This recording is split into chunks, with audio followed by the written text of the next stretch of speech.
Подсетувам, Уставниот член 10, став 2 вели: смртна казна не може да се изрече по ниту еден основ. Зарем мажите насилници на нивните сопруги, партнерки и нивните деца не действуваат како самопрогласени судии кои изрекуваат смртни пресуди? Зошто се зголемува наместо да се намалува нивниот број?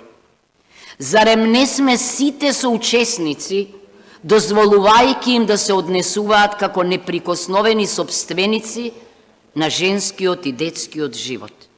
Сите да се запрашаме, од каде им извира силата да бидат господари не само на женското тело, туку и на женскиот ум и мисла, кога под смртен притисок и страв кај жените ги менуваат нивните мисли и изјави? Која избриша гаранцијата на неприкосновеноста на физичкиот и моралниот интегритет на човекот? Значи и на жената од членот 11 и императивната забрана за мачење, нечовечко и понижувачко однесување и казнување. Дали навистина за жените и децата во некои семејства е забранета присилната работа?